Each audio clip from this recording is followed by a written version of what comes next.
Everything that we do is to pay attention to what our body's telling us. Often when we're looking at health and the cornerstone of health is digestion. I remember when I was in school getting my credentials in nutritional therapy, folks asked me, well, what are you going to focus on when you're working with folks as a nutritional therapist? And now as a health coach, I said, well, I'll probably help people be healthier. And when I found that most folks that came to see me that wanted to make changes to support their health, we had to start with digestive support first. Welcome to the Herbalist Hour. This is where community gather, merging the power of people and flowers, the sweet and the bitter to the salty, the sour. Umami, it's time for the Herbalist Hour. All right, well, welcome back to the Herbalist Hour, everybody. I'm excited to have back on the show Yaakov Levine.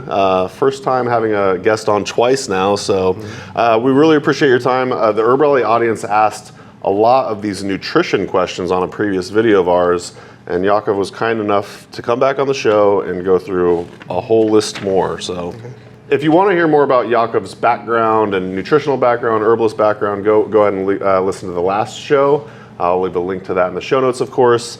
But today we're here at Natural Grocers again, who's Yaakov's employer, where he's a nutrition expert. But I would like to kind of highlight Natural Grocers a little more and kind of chat about where we're at. Yeah, I'm in my 8th year as a nutritional health coach at Natural Grocers in the Eugene store. And each of our stores has a health coach on staff full-time to do outreach in the community, which is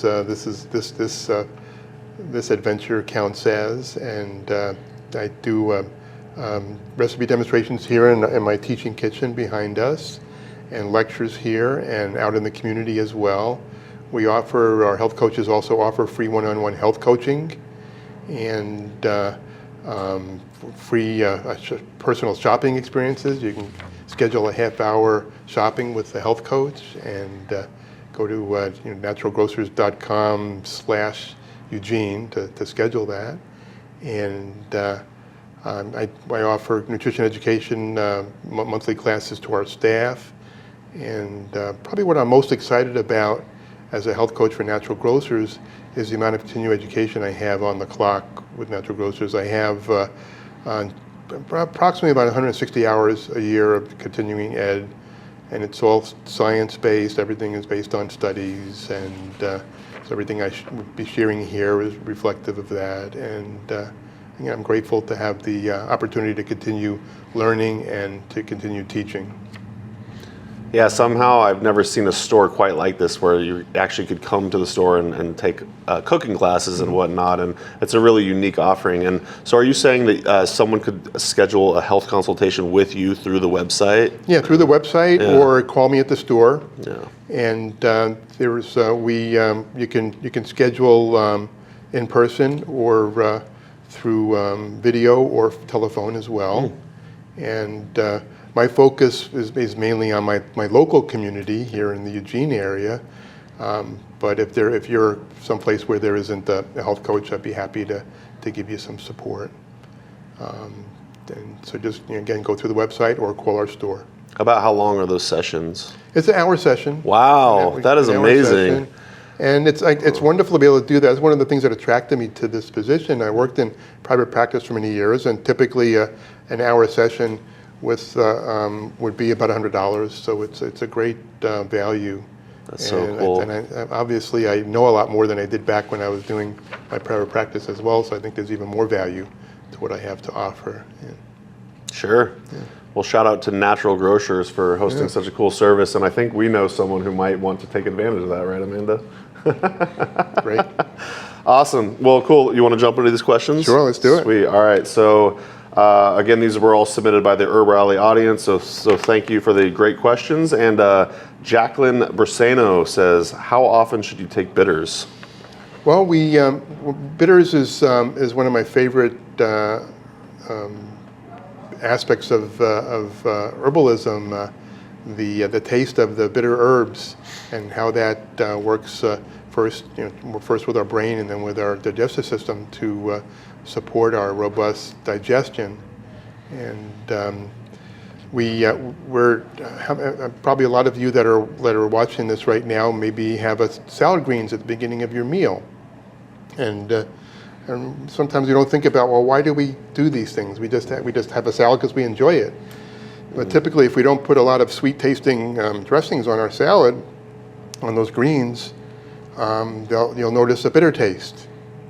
So we've traditionally over the millennia, we've had bitter foods as the beginning of our meals to prime the pump, basically, of our digestive system.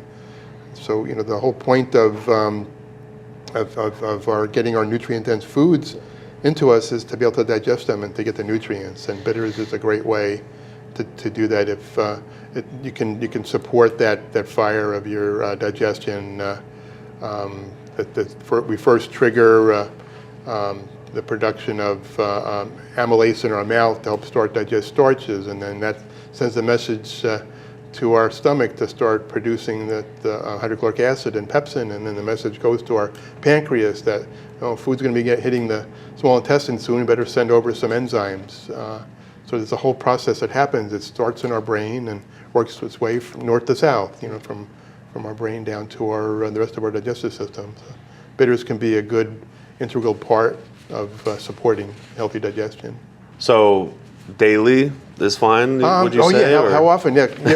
Well, how often do we eat? Right. Yeah. So and there's a lot involved in that as well. And I think there's probably some other questions that we'll be talking about digestion as well. Yeah. But our Ayurvedic teachers teach us that here in the Western world we say often we are what we eat, right? And our Ayurvedic practitioners and teachers remind us that we are what we digest, and we are what we don't digest, which is sometimes problematic. And so there's a lot of things that come into play with that, but having some bitters 20 minutes before each meal could be a really helpful way to maximize get your money's worth out of that great food you're making. Awesome. All right. Haley Moore asks, do you have opinions on D-mannose supplement for chronic UTI? Is it worth it or just an industry gimmick? Well, D-mannose is it's a simple sugar, and what D-mannose will do, and D-mannose is one of the reasons that cranberry is beneficial, because cranberry has D-mannose as part of its constituents. And so with D-mannose will envelop the E. coli that might be, we have naturally occurring bacteria in all throughout our body, and the E. coli that might be maybe in a spoiled food is a different E. coli than the E. coli that's in our urinary tracts. And women have a little shorter urinary tract than men have a little shorter urinary tract than women, so they don't have as much of an issue. So what D-mannose would do is would envelop the bacteria, the E. coli bacteria, so that it can't stick to the walls of the urinary tract. So it's a great way to support urinary tract health. And if somebody already has a urinary tract infection, an antibiotic might be a helpful way to do that. It's already past the point of being able to benefit from the D-mannose. It's supportive, so a good probiotic and a good and an antibiotic, unfortunately, can be really important.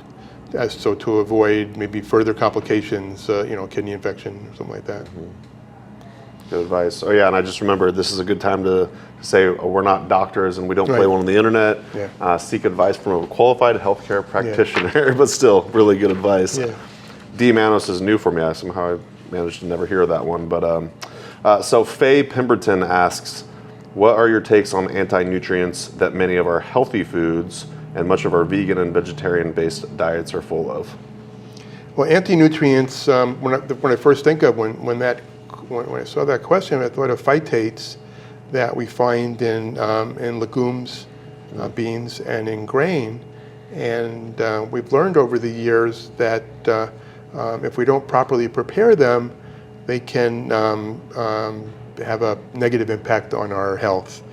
The phytates will bind to minerals, particularly calcium, in our diet, and we can end up having mineral-rich poop instead of absorbing the nutrients we need. So and vegetarian diets, and I had a vegetarian for at least 30 years, and I did learn at some point to prepare my foods properly. So, for example, if you're going to have beans, and I had last night for dinner, I had some kidney beans with some rice and quinoa combination, and with some salsa, and it was a good, really nice comfort, one of my favorite comfort foods. So I soaked to prepare the beans, I first soaked them for a couple days, add a little bit of vinegar to the water, and that will help to break up the phytates. And the same thing with grain. To properly prepare grain, you would soak first overnight with a little bit of vinegar as well, and then you would have less of that anti-nutrient part and be able to get the benefit of that food. Every so often, I love to have a bowl of oatmeal, and it's the same thing. I'll just take my cup of or half a cup of dried oats, mix a cup of water with that, and a teaspoon of apple cider vinegar. Let it sit overnight on the stove, and in the morning add a little bit more water and cook it, and it'll cook faster and have a nice smooth texture, and I'll get all the nutrients and not have that mineral-rich poop that I talked about earlier.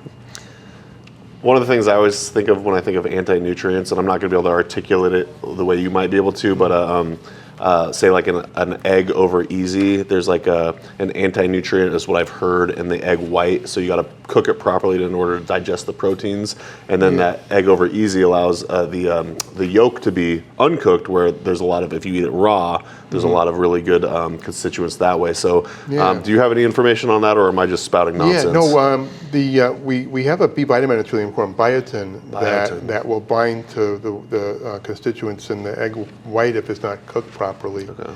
But if it's cooked too like fried to a crisp, you also denature the protein. So again, it's how to properly prepare our foods is so important. Back to the anti-nutrients. One of the we've traditionally will ferment foods. So we'll ferment grains. Sourdough, very popular, and a lot of folks that might have a challenge digesting grain, whole grains, or refined grains when it's fermented first in the form of producing a sourdough bread. Then again, that doesn't have the anti-nutrients, easier to digest, and again, the whole idea is to get those nutrients out of that food, and and not be losing out on that. Definitely. All right. Sarada Osbenian asks, what nutrition books or podcasts would you recommend for herbalists? Well, book-wise, I have a couple of examples here. Deep Nutrition by Kate Shanahan. Why Your Genes Need Traditional Food. When we talk about health, we talk about how to support the expression of our genes in a good way. And I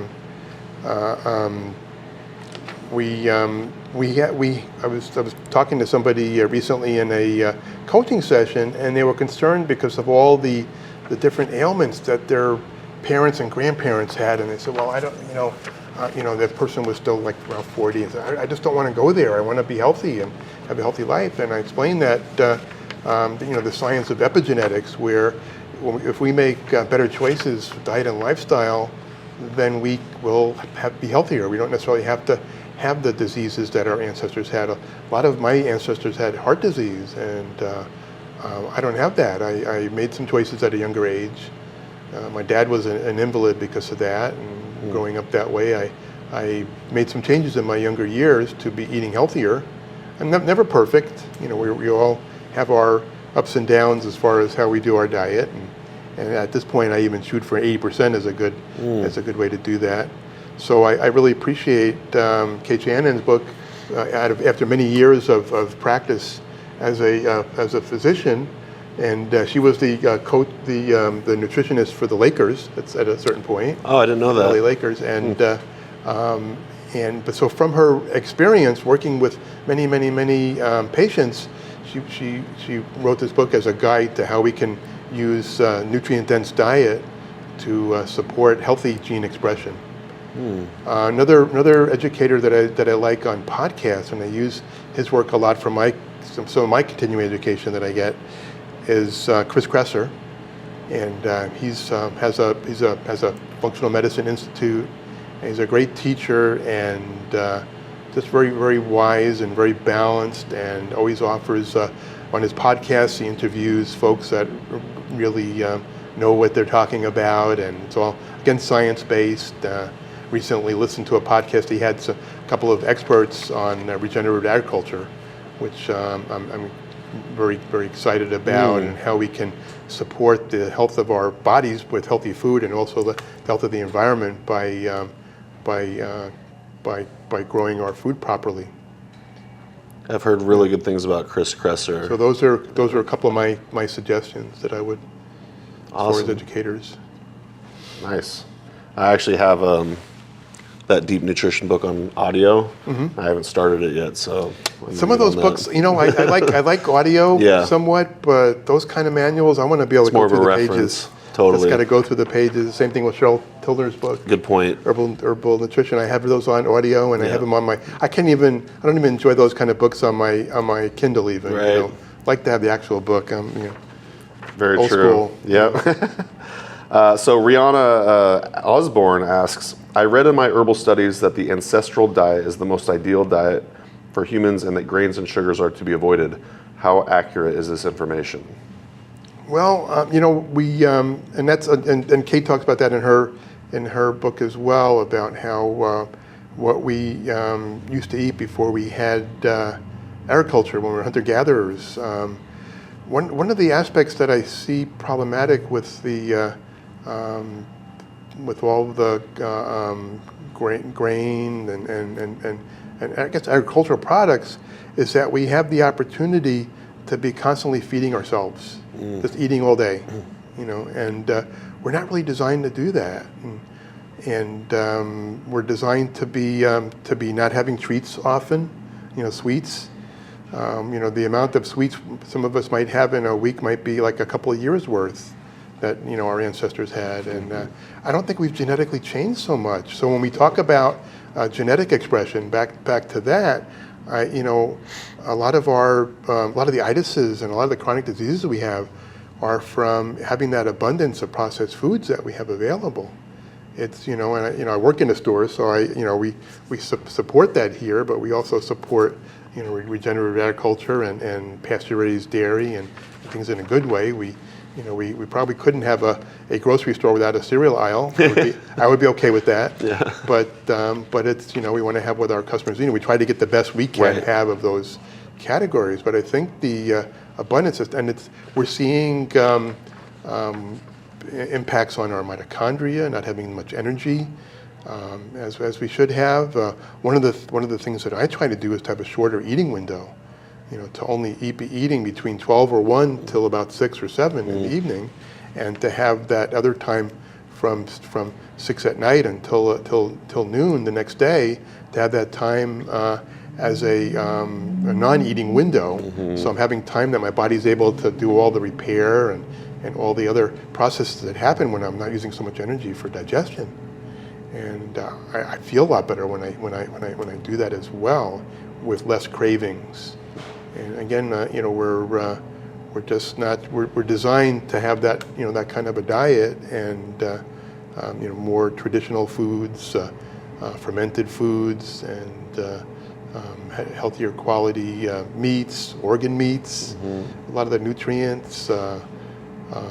Regularly, I have women coming in with anemia issues, and a lot of that is due to lack of nutrients and too much anti-nutrients and too much of the processed foods. So. Great answer. Debbie Dickey asks, how much has the nutrition in our food changed since commercial farms started producing most of our food? Yeah, that's a good piggyback to the last question. The factory farms that we have are producing unhealthy food for us. The monocrops that we only will use in the same field year after year, over-tilling, we're losing all of our topsoil. And if I just look at at dairy and just look at Oregon and probably a lot of Wisconsin where you all live part of the year. It's factory farmed dairy. Dairy companies here, they'll, I remember in the small town I live in near here, I saw one of the family members of one of the dairy farms, and I said, "Are you still doing dairy farming?" And so, "Yeah, we have 300 cows that we're milking." I said, "Where are they?" "Oh, they're in the barn." And as some of you will remember from the last podcast, in a former life I was a dairy farmer, and I went to school for that. And the first day of dairy farming school, I learned that cows are healthy when they eat grass, and they're not healthy. So when you have the factory farm dairy, the cows are kept inside. They don't get to eat grass. Maybe they'll get some hay, and they end up having more diseases and they're given more antibiotics, more chances of there being antibiotic residues in the dairy products that come from them, and they don't live as long, and they do suffer. They're not happy if they're inside. And same thing with chickens. We only sell here at Natural Grocers. We have a high quality standard. We only sell dairy from pasture raised animals, and our eggs are all free range, and the chickens all have to have a certain amount of space outside that they get to be, anytime they want, not just a screened area where they can see the outside. And so those are important. How animals are humanely treated, and that same way is how they're healthier, and then what we get from them is healthier as well. Yeah, you were talking about the feed for the cows. I would assume that if they're eating a bunch of grains as opposed to the grass, it's going to also kind of call back to the last podcast episode. Is going to alter the omega-6 to omega-3 ratio in the milk and the meat too, probably. Yeah. And both the milk will have higher omega-6 and less omega-3, and same thing with the meats, and less CLA, conjugated linoleic acid, which we use to use the fat in the meats, and it's just unhealthy all around when you think about it. I love knowing about the standards that you have for the eggs that you carry as well. Yeah. That's pretty sweet. That's the only options that you're going to have here. Nancy Bernardo asks, what herb would you recommend for more energy? I'm looking to add an herb I could take weekly made by tincture or capsule that will help me through the afternoon slump. Thanks, smiley face. Yeah. Well, a couple of my favorites for supporting energy are adaptogenic herbs. Ashwagandha, which also can support healthy sleep, and red ginseng, as well. But when I think about having energy throughout the day, I think also nutritionally what we might need, and most of us are. I don't know if maybe any of you out there have any stress ever. I ask, tongue in cheek. Yeah. So when we have stress, we burn through the B vitamins that we get in our diet. And so I strongly suggest a coenzyme B complex along with any adaptogenic herbs to support energy levels throughout the day. One of the ways I like to get that, besides in a supplement form, is to use nutritional yeast in my foods. It's a great way. A couple of tablespoons of that a day will be a great way to get some B vitamins.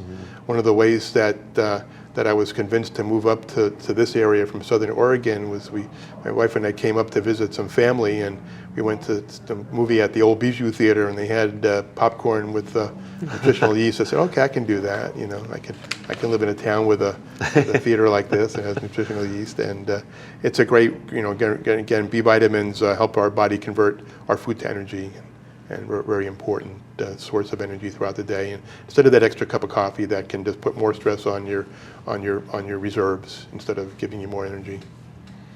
Take me back. I remember Bijou, and it's the popcorn, totally. Good old times. Yeah. Another way to get B vitamins and ginseng is just to drink it like a Rockstar energy drink. What do you think about that? Rockstar energy drink. That's probably those energy drinks. First of all, we don't sell those here. Okay. And those are just horrible. Besides all the artificial ingredients in there, that amount of it's just we're gonna have a whole generations of folks with adrenal fatigue for that overstimulation of the sugar and the caffeine. Yeah, that was a bad joke. Yeah, okay. I know, but that was. Laura Van Horn asks, what's your favorite nutrition advice for those starting down the path to personal holistic health? Well, the first thing I would say is at all times listen to your body. Whenever you're trying different ways of eating or other lifestyle, exercise, everything that we do is to pay attention to what our body's telling us. Often when we're looking at health and the cornerstone of health is digestion. I remember when I was in school getting my credentials in nutritional therapy, folks asked me, well, what are you going to focus on when you're working with folks as a nutritional therapist? And now as a health coach, I said, well, I'll probably help people be healthier. And when I found that most folks that came to see me that wanted to make changes to support their health, we had to start with digestive support first.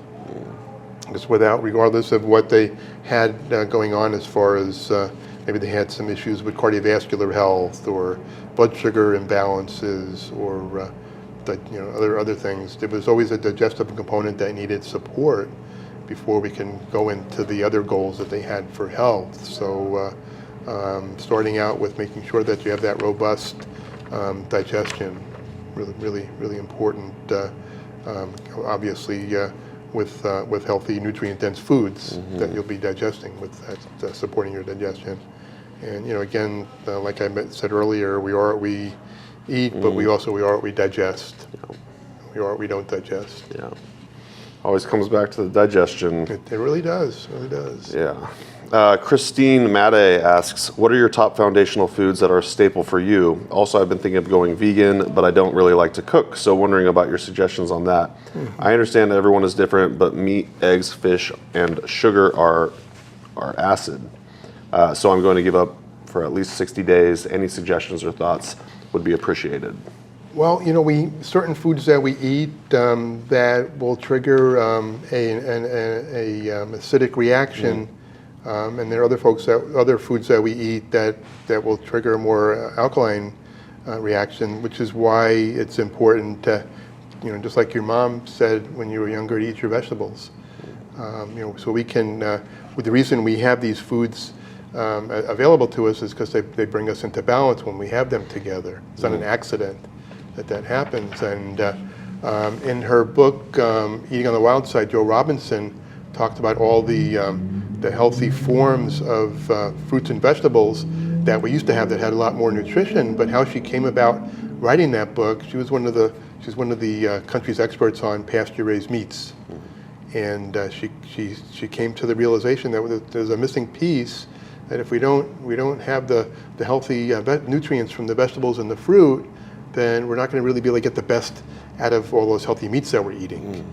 So she started doing research and actually wrote a book about all the best ways to have that balance. So our body will work really hard to bring about that balance. We just have to give it the right combination of those foods, and that's going to be different for all of us. So listening to our body again is really important, and having that if you're having the meat or fish. Also having the vegetables to complement that and balance that is really important. Nice. Always appreciate the balanced approach. Yeah, that made a lot of sense to me. Na'a you guys rock. Thanks for putting all this out there for the community. My question is, gluten really to blame for migraines and gassy stomachs? Migraines are more and more common. Often there's a magnesium deficiency. I'd say probably half of our population, if not more, is deficient in magnesium. There's a few hundred different operations our body needs magnesium for in our body, and if we're not getting enough, our body will do triage. So maybe we might use magnesium to help get more calcium to our bones, but it might not be doing the other operations we need. So often that could have an impact on the vasculature, and there can be migraines. There's other things that could be missing as well. We could be also not have enough accessible coenzyme Q10, which supports our mitochondria, and there's an implication there for supporting vascular health as well. And as far as gassy stomach, that's typically that kind of triggers me into my lecture about multitasking and not eating properly. When a lot of folks that are listening to this, watching this, probably maybe while you're doing this, maybe you're having a meal, and maybe you're doing a couple other things at the same time, because we want to be productive and get things done. And so when we are doing that multitasking while we're having our meal, we will potentially shift from our rest and digest mode or parasympathetic mode into our fight or flight mode, or sympathetic mode. And when we're in fight or flight, we're focusing on keeping ourselves safe and alive, not focusing on digesting our foods. So if we're not doing that, then we're not going to be producing the enzymes we need, and that's where we could end up having that gassiness. There's a lot of other things that can be at play as well. Sometimes if we have some folks, and I guess we're all different as well, some folks will combine their meats and their proteins and their grain and fruits together, and which all digest at different paces. And sometimes we can have some gassiness from that as well when that fruit that wants to go through our digestive system faster, it's kind of held up with the protein and the fat and the other carbs, and then we can end up having some gassiness that way as well, and bloating.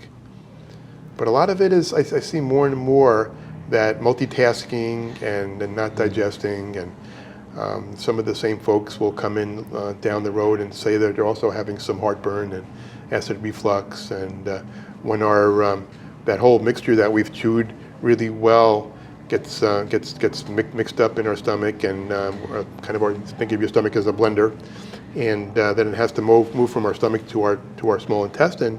And if that food isn't acidic enough, because there hasn't been enough stomach acid, because we're in fight or flight mode, then it's just going to sit there. The valve isn't going to open to go into the small intestine, and then we eat on top of that, and on top of that, and then we eventually lie down, and the valve to our esophagus gets weak, and we get some of that acidic contents in our esophagus, and we have heartburn. So again, it's all a matter of when we're eating, to be focusing on eating and not be focusing on all the other things that we think we should be doing at the same time. So you're essentially saying slow your roll on automatically blaming, say, gluten or anything for that matter. Exactly. It could be a multitude of reasons, and in this case, migraines. Maybe you're magnesium deficient. Yeah, and gluten can be a problem as well. Yeah. Some folks are gluten intolerant, or again, it's also how we prepare it. Maybe gluten is a problem, but if it's in sourdough, so it's fermented, maybe it's not a problem. So again, it's how we prepare our foods as well. Back to that again. It goes back to that again. Yeah, and I love you brought back the whole idea of doing one thing at a time. And in the last episode, Yaakov talked quite a bit about just focus on eating as opposed to, say, watching Breaking Bad while you're, trying to digest your dinner. So definitely not Breaking Bad. So Nick asks, I work in a natural supplement store and get customers all the time with digestive disorders. What is the number one nutritional deficiency or something they should supplement with for things like IBD or IBS? Thank you. And it's, I think I probably answered this question with the last question. I think it's the same answer. Is again, whenever we these imbalances or the itises that we have. Itis means inflammation, so any kind of inflammation in our digestive system is also going to be from not digesting our food, and we have control over that, and like I spoke about more in the last podcast, really to be focusing on our eating. There are some nutrients that support the health of our intestinal tract, our colon.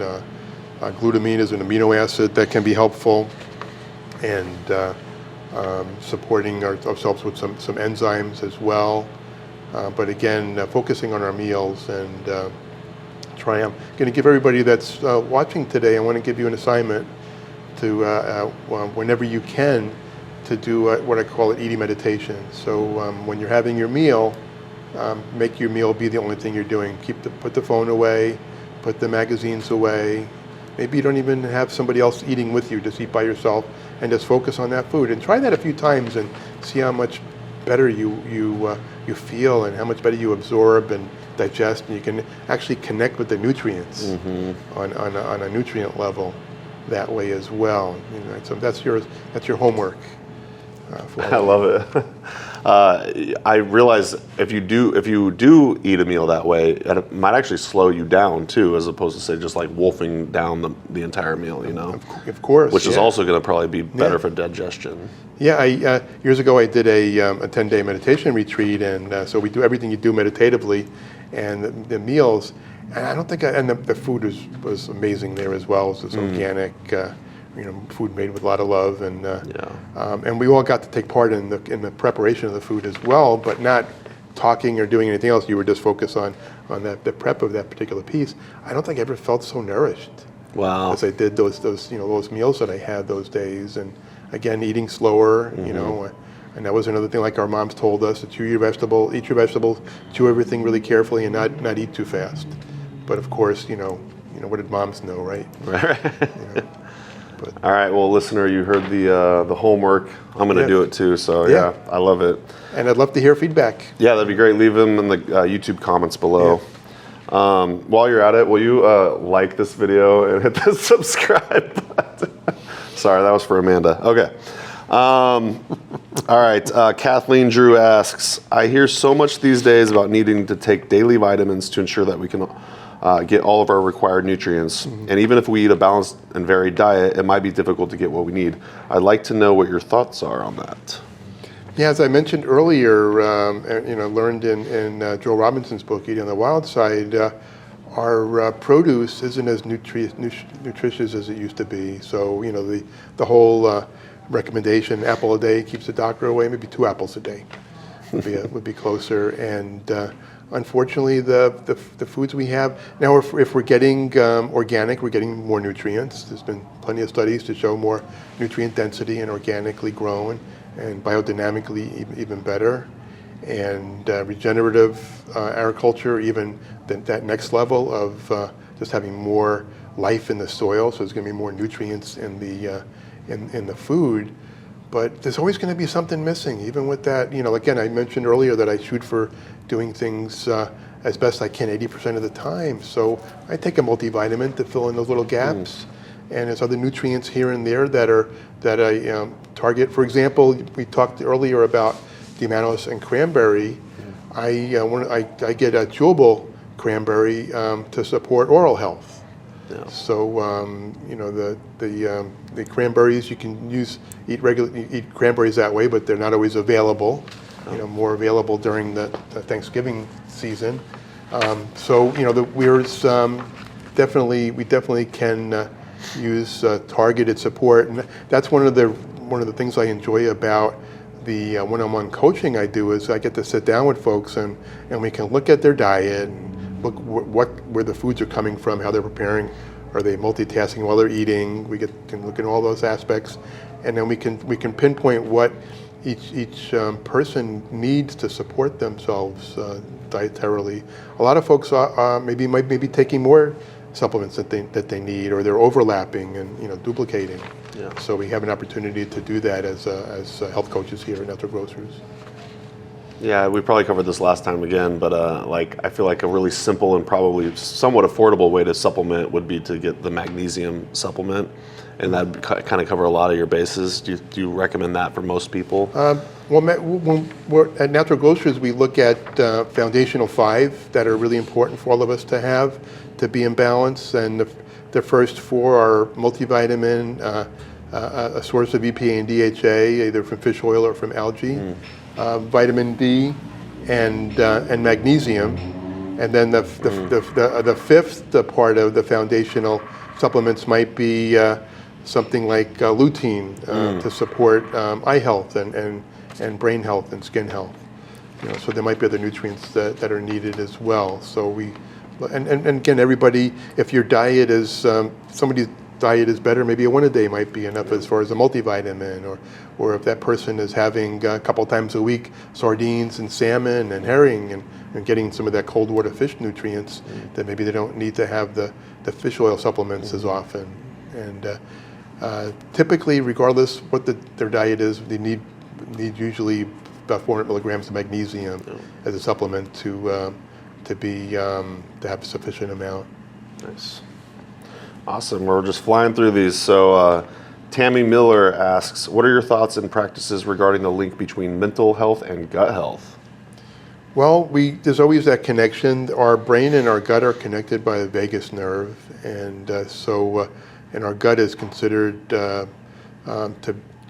some to be our second brain. And so what happens in our, I talked earlier about how our digestion starts in our brain.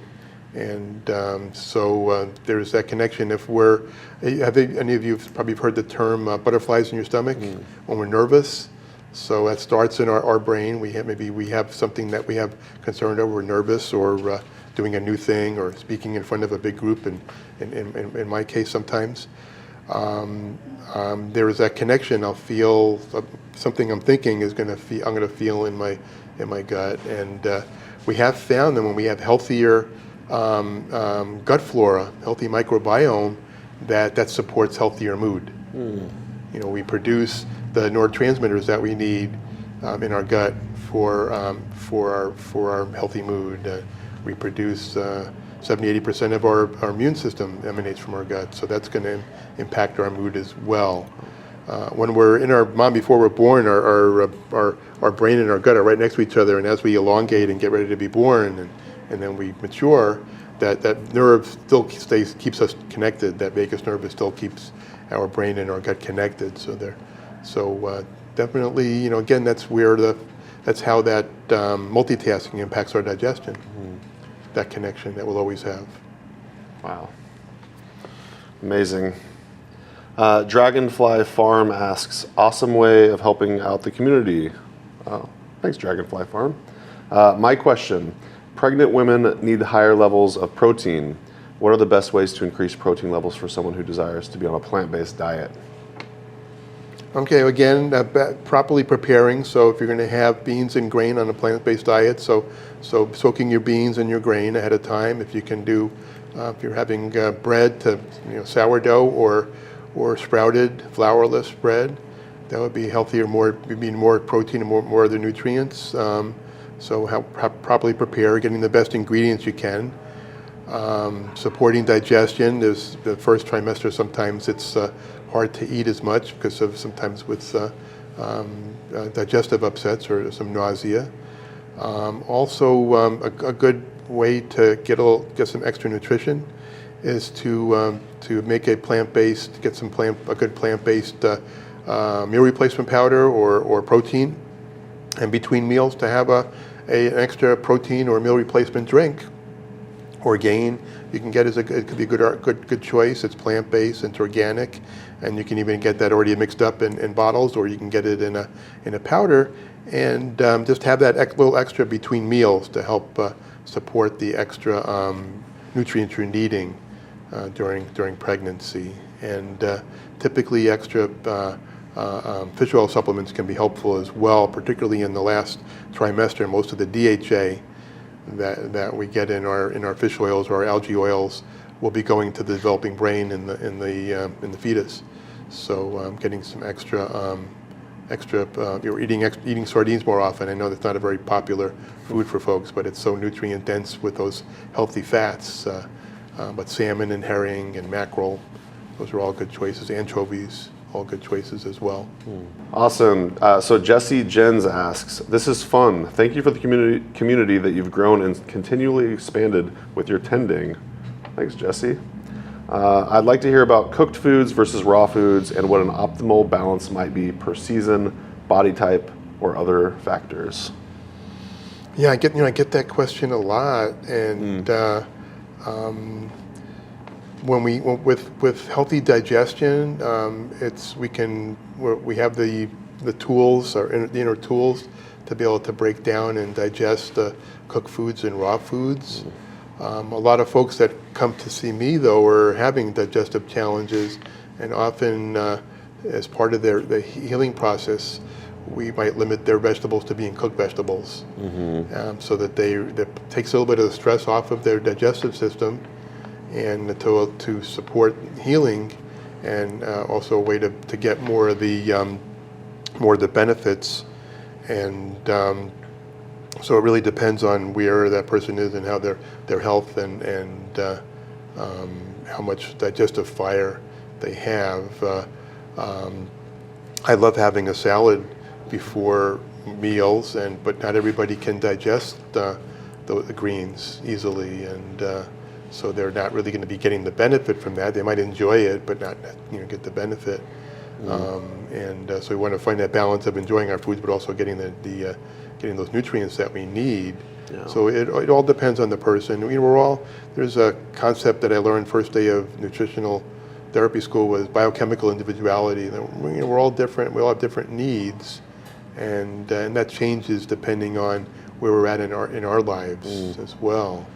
So it really depends on the person, and just to try to like I said earlier, listening to your body, and how are you feeling? And this is maybe a little bit indelicate. Look at your poop. Are you seeing vegetables? Pieces of greens in your poop. Then that might be an idea that might give you an idea that either you're, again, back to the multitasking, or maybe you're needing some digestive support, or maybe just some cooked vegetables for a bit. And if you want to email Yaakov pictures of your poop. Between people and cows, Never mind. You can take that part out. Well, I have one of the classes that I teach for Natural Grocers is Digestion 101. And I think it's about slide number 30 is a slide of how poop looks. Yeah. And from the different forms of it, and the one in the middle, usually it's number 3, and it's usually like a nice smooth and together piece, and so I presented this class a couple of years ago at a retirement community here in town, the Eugene Hotel, and I heard afterwards everybody was walking around, all these elders in this retirement community were asking which number was your poop. So it's kind of an indelicate thing, but it's it's just another way that we can connect with other folks when we think about that. And but we want to be aware of what we're digesting and not digesting, and that's one way we can do that. I feel like the herbalist community is pretty pro talking about poop, so it's good. And I've been to herb conferences before where the whole class was essentially about that. So. And as a dairy farmer, I would watch my cows, and I'd see what what did their poop look like, to know if they're how they're doing. Besides the milk, and other behaviors. Sure. Yeah, that's a good indicator. So Yama Mama asks, with all of the fad diets out there, keto, ancestral eating, vegan, etc., how do you navigate them and know what is best for you? Well, again, how you feel, see how you're feeling, and we're all different. I've probably tried every type of eating myself over the years, and at different times in my life, different types of diet work best for me. And right now, I eat I attempt to eat a low carb paleo diet with some sourdough here and there, but not having a lot of grain, and with that shorter diet eating window that I mentioned earlier. But everybody's different, and I don't know about fads necessarily. Ancestral diet is not necessarily that's our ancestral diet. Right. So consider that how our original way of eating, and I just think of our hunter-gatherer ancestors that ate what they could find, and again, they weren't constantly eating; they were only eating when they actually needed to eat. We have our traditional diets have also included a lot of healthy fats and didn't include a lot of carbohydrates. We didn't really have a lot of those available. They were something that we had rarely. Maybe for some kind of celebration, we'd have some kind of fruity kind of concoction. So I think that's really, there's a lot of history behind that. And going from our standard American diet or SAD diet to any of those diets sometimes is difficult because of the foods that we become used to, or the cravings we might have from all the extra processed carbs. So sometimes that the hardest part for folks to try one of these ways of eating would be the transitional time. Mm-hmm. So, for example, when I do when I counsel folks or teach classes about the ketogenic diet, I suggest folks to do a month of a lower carb paleo diet, so cutting out the grain and the beans and the sweets, and lowering their carbs, not as low as a ketogenic diet, and gradually increase the fats, and then going by how they feel after that month, you can transition to a ketogenic diet if you want, which is high fat, low to moderate protein, and very low carb diet. And there's different guides to do that. There's a couple of guides for women, which are sometimes women are more impacted hormonally, making that kind of dietary change. So it's a very individual thing. And so for any of you that are in the states west of the Mississippi, other than California, where there's a Natural Grocery store, reach out to the health coaches in the Natural Grocery store, and they can help guide you through that process. So you can do that in a graceful way to try to find what's best for you. And again, like I've said a number of times, listen to your body. Really, your body knows what's going on, and sometimes we want to ignore that, but it's a really good idea. Yeah, I love your philosophy on, I like to just 80%. Like, I like to have a diet where it's 80% good, and there's some leeway, aka less judgment on yourself. And also, I like that you keep emphasizing over and over again the individuality aspect to it. Just a quick story: in my late teens, early 20s, like you, I experimented with a lot of diets. I went from standard American diet to vegetarian to vegan to raw vegan to fasting all the time.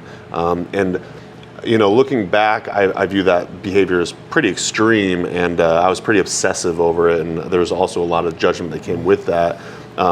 Looking back at it now, though, I wouldn't necessarily take back those years or that experience that I had, because then I was able to learning opportunity. Yeah. Very good learning opportunity. Also, I was able to, I don't know if I want to use the word detox or something like that, but I will say I went from standard American diet to like these other extremes, and I was able to experiment with a lot. So I would say, sure, experiment, but like to emphasize what Yaakov is saying, listen to your body, and most importantly, don't judge yourself, and especially don't judge other people for their dietary decisions. No, we all, we want to support each other and what the choices we're making, and it's a great way to have similar paths, and just great way to learn, because that listen to the body part is not an easy thing. We have a lot of distractions, a lot of filters, and so the more things we experiment with and try, the more chances we get to see how our body will react. So I'm going to have a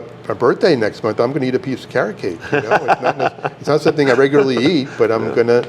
And sometimes I say I'm going to do that and I don't, but I really think I will this year. Okay.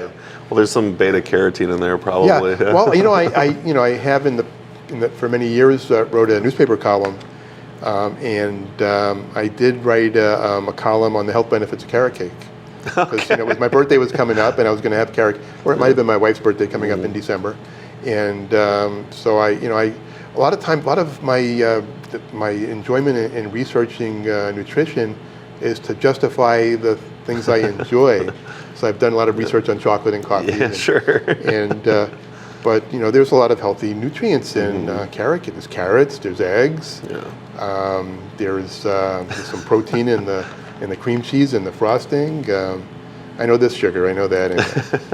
But we can certainly do healthier versions. Of course. And we're gifted to have some really good bakeries around here in the Eugene area. So. One time before I turned 21, I got my older brother to buy me a bottle of wine, and I said, no, there's antioxidants in it. And he thought that was pretty funny because that clearly wasn't the reason we were getting the wine. Well, I used to justify enjoying some wine to get resveratrol, which is a nutrient that we find in wine and in grapes that helps to support the health of our cardiovascular system, and just it's a very, very protective free radical scavenger nutrient. And then when I learned that in order to equal that one capsule of resveratrol, I have to drink 10 bottles of wine. I stopped using that as an excuse, and I just I'll just enjoy a glass of good Pinot every so often, regardless. There you go. More healthier way to look at it. All right, well, we reached our last question. Lori Roten asked, love your channel. I have a question about sugar cravings. Are there certain foods and or dietary practices that can help to curb intense sugar cravings? I'm wondering if there are specific foods that can help in the moment and also some daily dietary practices that bring the cravings to an end over time. This would help so many people in the current culture in sugary processed foods. Yeah, it's a good question, and I'm a sugar addict. My name's Yaakov. I'm a sugar addict. I love sugar. I grew up in a home of bakers and with relatives that were bakers, and I love sweets, and so the more we regularly have them, the more that we'll crave them. We ride what's called the blood sugar roller coaster. So our blood sugar goes higher when we have the carbs, and then we crash, it goes lower. Each of those, that high and that low, is very stressful for us. And when we have extra carbs, we'll end up storing a lot of that extra sugar as fat. And as we get older, that gets harder to deal with. I've found for myself, again, that restricted the time of eating, by not eating as many hours of the day, I don't have the cravings. And other suggestions, besides reducing the amount of hours of eating and reducing the carbohydrate intake, would be to, like in that moment, if you're wanting to have something with carbs, to have some protein and fat instead. It depends on what your diet is like. For me, for example, we have different kinds of jerky or meat sticks, so that pasture, grass-fed meats or wild-caught salmon, and without sugar added. And I find those very satisfying, and it kind of helps me to not make that choice. If I'm going to walk from my office here at the store to the back room of the store, I have to walk through the cookie aisle, and the cookies are calling to me. I love cookies, but if I have other choices with me, so I always, there's three things that we can talk about. We can 3 steps to avoid the having the not to avoid, maybe to make better choices, I should say, to keep it positive. So first is planning. So plan what you're going to eat during the week, and maybe use a weekend time to prepare some foods. And then prepare foods ahead of time, maybe some batch cooking. And then to pack it away, pack stuff with you. So you'll notice if you came to my office right now, you'd notice I have my little cooler lunchbox that I've had probably for 40 years.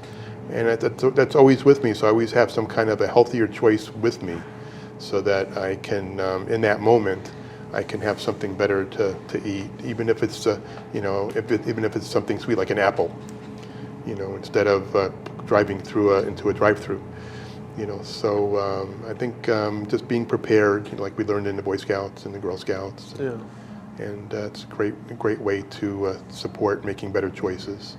And again, trying, not to beat ourselves up if we have something that's maybe what we didn't want to have when we were thinking of, that we didn't think is good enough.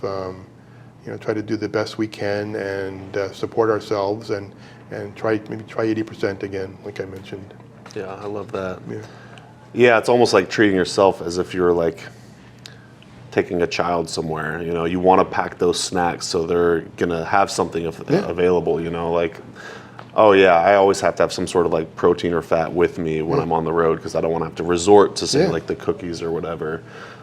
So yeah, great answer. It kind of tied a bow on everything. I love that. And yeah, thanks for watching. And again, a huge thanks to Yaakov for taking his time to spend a second time with all of us. And thanks to Natural Grocers. Again, like you said, west of the Mississippi, there's some stores. And, we're in every state except for California, west of the Mississippi. Awesome.